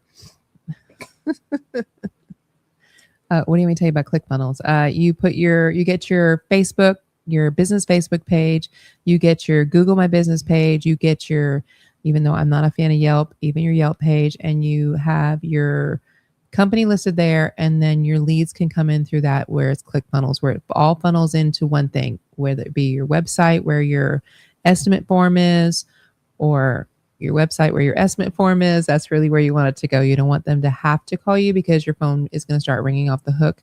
And some people like that, but we found that having the ClickFunnel going to our website was way better than having everybody call us, because we missed so many calls. And then the phone's still ringing and you can't call the people you missed back. So we found that using these different things helped us hang on to those clients and be able to respond to those clients quicker than the phones. It's the same thing as the bottleneck. That was just expounding upon this one. This one is ClickFunnels is continuing the conversation and converting the conversation into a sale. So someone Facebook messages you, hey, my neighbor just said that they got their lights installed by you and I'd like to get me an estimate. You're going to maybe ask them a couple questions on Facebook Messenger. Hey, well, it depends on what kind of size house you have and maybe some other information, this, that. And, I also want to maybe ask you this question. Now you have a conversation on Facebook Messenger. You have a conversation on a text message. You did answer someone's question a little bit about your business on Yelp, but you still have to continue that conversation. You do have somebody who wants to get your business on Google, but they are messaging in an email type of fashion. And then you have, maybe another next door or something. You have these different avenues that leads come in. You have to get all of these leads to one place so you can manage it with your system. So you get them to your website, whether it's Kingdom Christmas Lights for us as our install business, or christmascontractor.com for, hey, I have a question about a product. You got to indirectly get them there because that's the final destination. And then from there, we have ClickFunnels where we have shipping distribution partnerships and click and ship. But on our install business, we have a CRM. In the CRM, we use Jobber. So as the leads come in, you bring all these sources down to the website. And on the website, you fill out this one form through Jobber. And then now you have them as a new client. And then you can say, when a new client comes in, I want them to receive this message. And then, after 3 days, I want them to receive that message. And then after 1 week, I want them to receive this message. Hey, it's been a week. It looks like we haven't sent you an estimate yet. And we're still looking for a picture of your house. Or if it's in the middle of the season, you're hitting them a lot quicker, because after about 4 or 5 days, the leads are dead, if not ice cold, and they're not going to do it. Usually they make a decision instantly. So, after like a week later, hey, are you still on the market for Christmas lights? Or, we were going to take you off of our schedule. Because if you're going to do it, why not do it now? What are you waiting for? To get paid next Friday? Let's just put it out there and send an estimate. And then those follow-ups happen. So you got to have a system that allows you to get more and follow up with more customers, but they got to come into your system. That's why they call it ClickFunnels. So ClickFunnels is super important to scale your business, especially when you have your net. I always say, like, having our fishing rods out. So you have like 10 fishing rods. Make sure we bait all these hooks and throw all these hooks out and make sure they got bait. Because you can sit there and watch 8 fishing rods and, got one here. Oh, got one there. Oh, got one here. But only if they're baited and they're all out there. So you have to keep putting your content out there, and that's what goes on. And you bring them all to your ClickFunnels, to your website. So that was what that was about. This one about networking matters. That's kind of regurgitated later on. Family business. A family business can be one of the greatest strengths, but only if everyone knows their role. love each other at home, respect each other at work, and build systems that keep the business professional, Laura. Yeah. We live in a family business, and all of our kids, they all work in the family business. They get homeschooled here on the ranch. We teach them about principles. We teach them about business.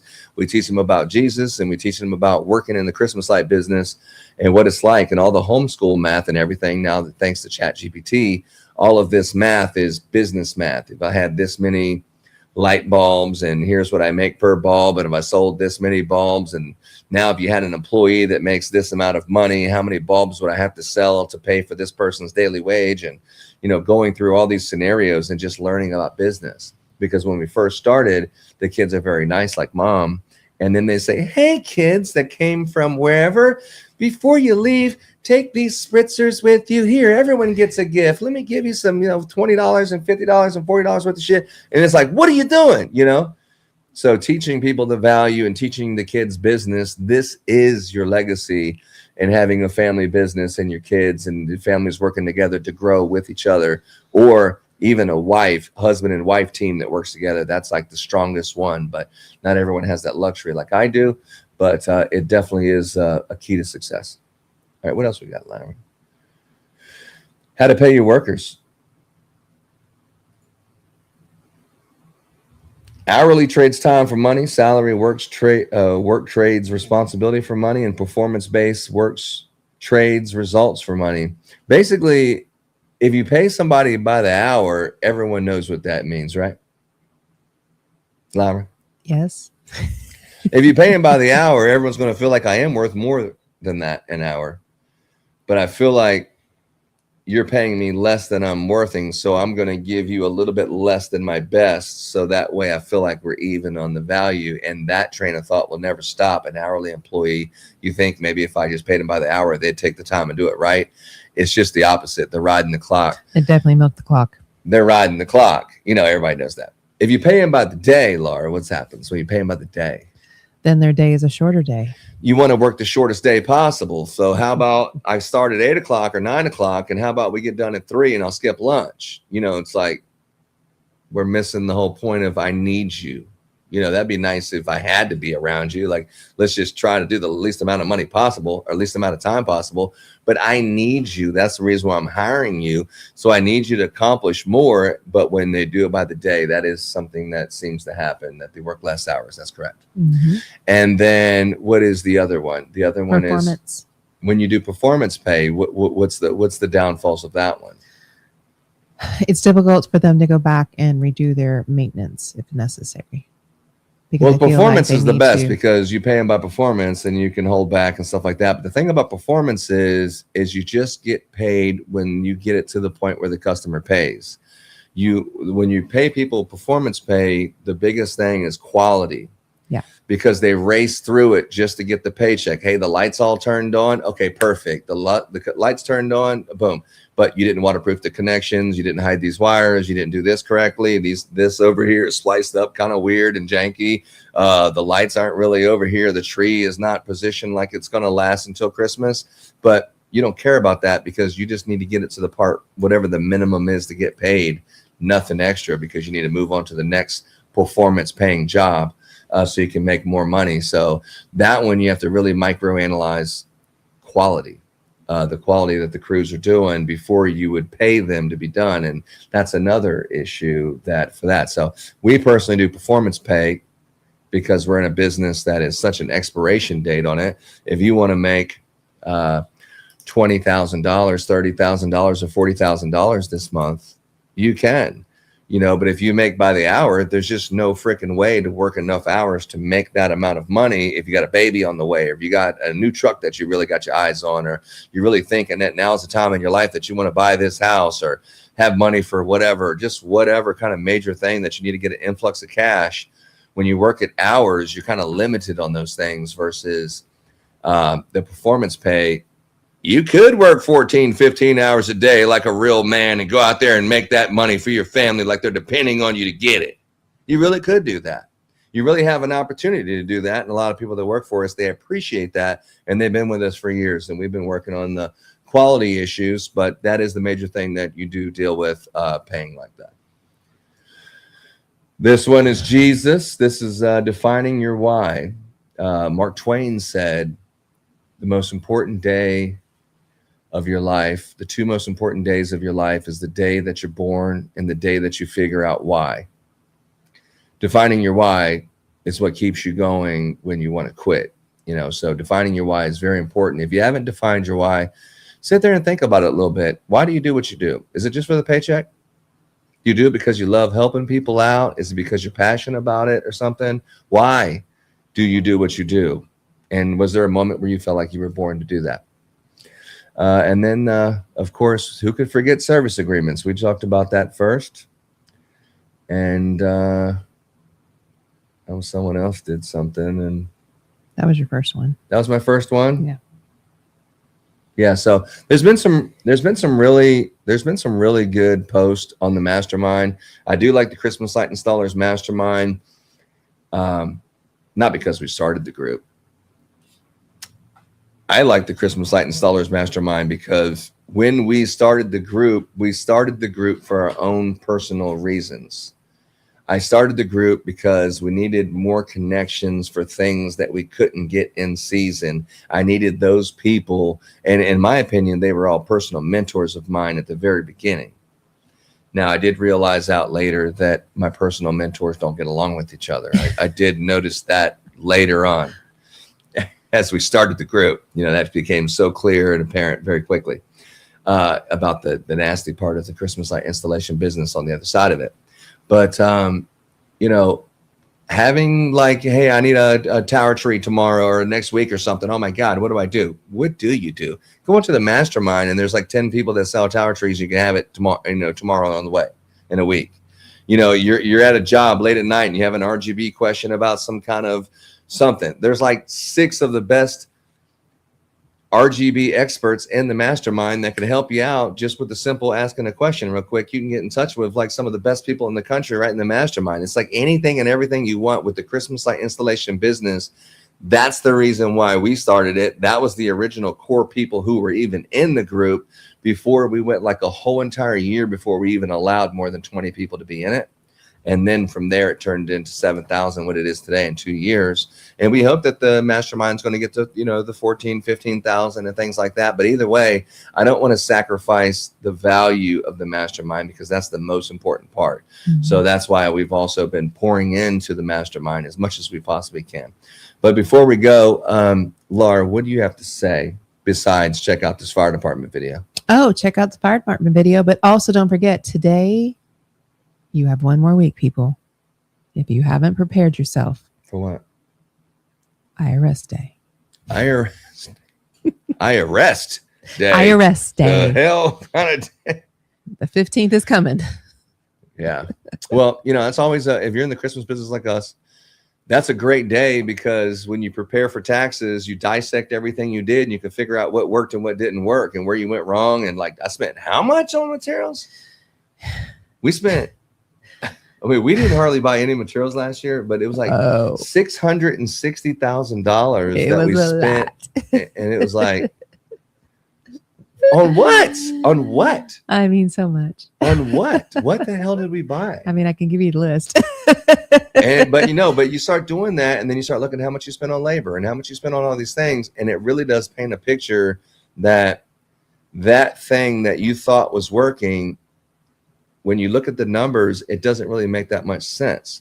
Or that big job that's a $35,000 job, by the time you went out to it 15 times and had to fix all these problems you couldn't figure out, you really didn't make, you could have probably did more of these $1,000 houses and you could have made more money in the amount of time it took you to make $35,000 with all these appointments and all that material. So it really kind of breaks down and shows you what's working, what's not working. And, it gives you an opportunity to deliberate, clean up. Yeah. Deliberate. And then, kind of get a good plan of the way that you want to attack the next year and a good plan moving forward. So the taxes is a good thing in my opinion, but, give to Jesus what belongs to Jesus. Yes. Give to Caesar what belongs to Caesar kind of situation. So, and don't give Laura a hard time because she's been working on it. Don't give Laura a hard time. She might smack the hell out of you. But speaking of which, that's what's going on with the Christmas Light Installers Mastermind. We're going to be here every single Wednesday. Please like and subscribe us, follow our content. We have some podcasts and stuff going on. I did do that podcast with Stephen Martinez for the American Dream. I will be releasing that full podcast, I think, in the next week of exactly what was said there. He caught me off guard with some religious stuff, and I had to and every time I answered something, he didn't know me very well, and I didn't know him very well, except for in passing. And then the questions he was asking was based on the answer I gave, and I just kept digging myself deeper and deeper into a hole to the point I was like, okay, I'm a sinner. I'm not the man I said I was. I promise I'm trying my best, but I drifted. But I'll show you that whole entire podcast coming up pretty soon. But that's all I got right there. Lyra, do you have any final things to share about what's coming up? Oh, what's coming up? You know, it's crawfish season. So if you haven't figured out your local crawfish festivals, make sure to eat local. That's a good one. Eat local, yeah. And reach out to those HOAs. People don't eat crawfish around the country. That's just like a Texas, Louisiana country. Oh, okay. Well, y'all they Southerners, don't eat no mud bugs up there in the north. Now that down here, but in the south. And if you aren't contacting those HOAs and those commercial projects, do them now so you can get those tower trees and such. So make sure you start making your contacts, because you're going to be late if you don't. And make sure that you join the Christmas Light Installers Mastermind if you need to buy any products like permanent lighting, or if you want to buy any Christmas lighting products. Or I'm going to have another page that has all the stuff like yard signs and our CRM and our Photoshop rendering, Strander, and all these different things that we use to be successful. We're going to put links that you can have all those things that we personally use also. And there is a training coming up in June or July with David, July 11th, I think it was. We are thinking about doing something like that, but it's going to be private. So if you want to learn with Kingdom and you want to take a private day or 2-day weekend course, that's just me and you, us and you, and we'll teach you how to do these estimates and how we run all these crews and how we run, 13 crews of Christmas light installers, how we keep the materials together, how we do the logistically and put that together.